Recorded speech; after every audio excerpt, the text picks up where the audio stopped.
Howdy folks, and welcome back to the channel, welcome back to another and the last episode of the let's say community challenge to lead the UK to be the last beacon of democracy into well, better, against a brown led world.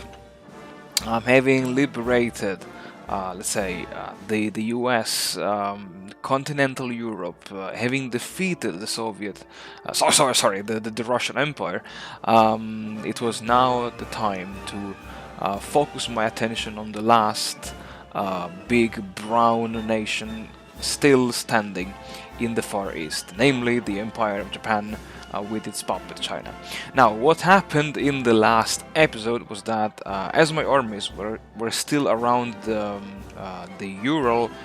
Urals area at the time of the capitulation of the Russian Empire, the Japanese army simply crossed the border and just let's say revived the Russian Empire. And by the time that my troops arrived on the Far Eastern Front, the Japanese have advanced quite deeply and liberated a big chunk of the former Russian Empire territories. And because the Japanese had full control of the Trans-Siberian Railway, I was forced to build a second layer of depots and railways to just make sure that my troops could be supplied and fed for good. Only around Irkutsk, I decided to launch a, let's say, a small-scale attack that you might have seen at the beginning of the episode, because I was like, okay, let's just try to take control of that depot.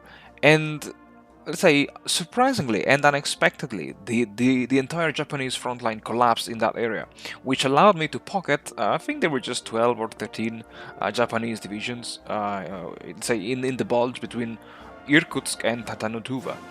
And having captured Irkutsk and cleared out that pocket, the front line was shrunk significantly. And this meant one thing, that I could deploy more troops along the front line than the Japanese could.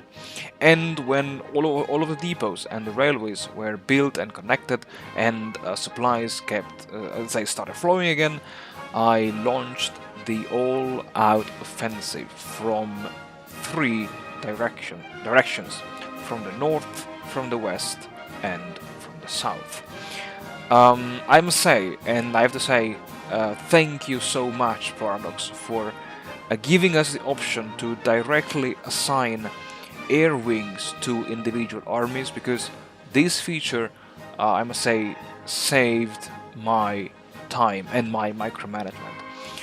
Because I was like, okay, I really don't care about it, let's just smash the enemy lines with all what we have.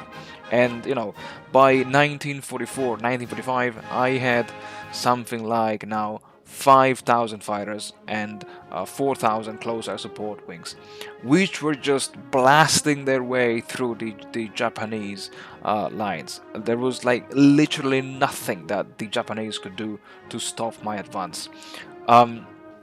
And yeah, because I was also using the mobile warfare doctrine, my troops were just literally advancing without almost without meeting any kind of opposition. And thanks to the naval supremacy that was provided by the Royal Navy, I was like, cool, fine, I don't care, I can invade and do the an island hop every single piece of land that the Japanese have in the Pacific. I started with the island of Taiwan, of Formosa, sorry, and then I proceeded towards Okinawa, and from there, from Korea, I assaulted directly the Japanese mainland.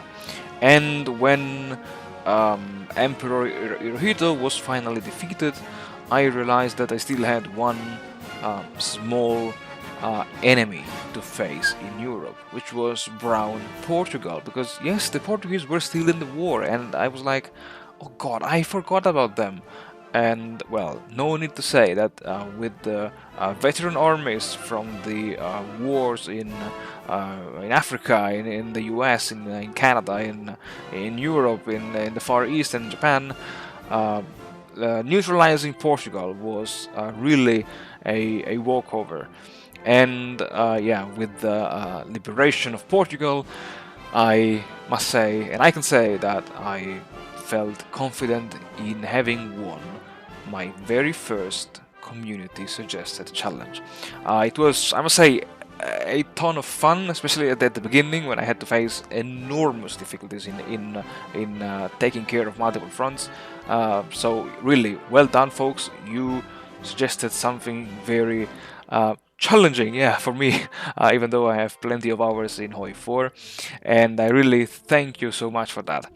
And as you might have seen from the channel programming in late February, there will be now 1 week of break before releasing 4 new advanced tutorial episodes for War in the East 2.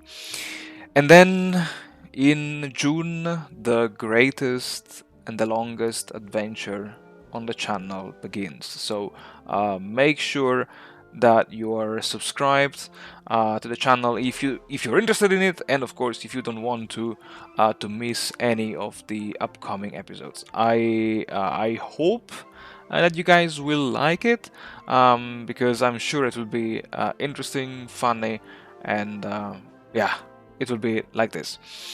And as always, folks, thank you very much for watching. Thank you very much for supporting the channel. I wish you all the best, and I'll see you all, yeah, in spring with some more War in the East 2 advanced tutorials. Until then, my friends, I wish you the best. Stay safe, stay healthy, and well, hope to see you all very soon in the next episode.